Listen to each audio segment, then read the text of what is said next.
नमस्कार गायजांनो, मी आहे सलोनी घाडी आणि तुमचं परत एकदा स्वागत आहे देवगड किचनमध्ये। तर आज आपण काहीतरी युनिक आणि काहीतरी नवीन अशी डिश बनवणार आहोत ज्याचं नाव हा द्रोणपुरी चाट। तर हे आता आपण द्रोणपुरी घेतलेली असाव, तर तुम्ही बघू शकता। आणि द्रोणपुरी मी तुम्हाला आधी सांगते खई एक जास्त भेटूक नाही, भेटली तरी महाग भेटता।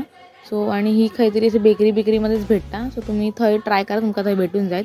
आणि आता हे मी उकडलेले बटाटे घेतलेले असते काय स्मॅश केले आणि सगळ्या पुरी येतात टाकलेल्या असते। तुम्ही बघू शकता की सगळ्या पुरी येतात माझ्या बटाटा टाकून झालेलं असतं। आता हे मी फाईनली एकदम बारीक चॉप करून कांदा घेतलेला आहे, कारण की बारीक का घेतलं कारण की आपले द्रोण पण छोटे असतात, मोठे नसतात काय द्रोण आपले, की सगळा आपला राहू खावा म्हणून मी सांगते की फाईनली चॉप करून आपले कांदो घ्यायचो। आता आपण ह्याच्यामध्ये पोमोग्रॅनेट पण टाकूचं असं, म्हणजे डाळिंब, परत गोड पाणी, तिखट पाणी, शेव आणि कोथिंबीर आणि मीठ वगैरे सगळं टाकूचं असं। सो त्याला जागा हवी म्हणून आपण फाईनली चॉप करून कांदो घ्यायचो।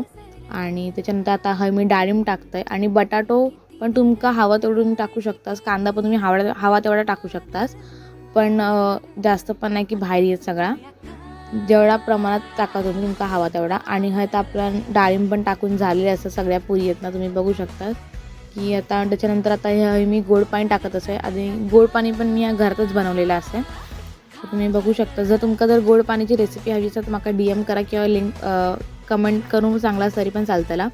आणि हे आता मी टाकतोय तिखट पाणी, आणि हा तिखट पाणी थोडाफार जरा जास्तच तिखट झाला होता, ठीक आहे पण कधीतरी होता, माणूस असं आहे मी पण, तर कधीतरी आज थोडाफार जरा तिखट झालेला होता या तिखट पाणी।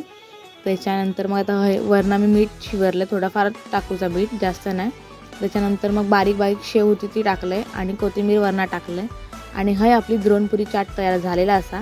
आणि जर तुम्ही ही ट्राय केलं तर मला नक्कीच कमेंट करून सांगा, तुमका आवडली तरी मला नक्की कमेंट करून सांगा।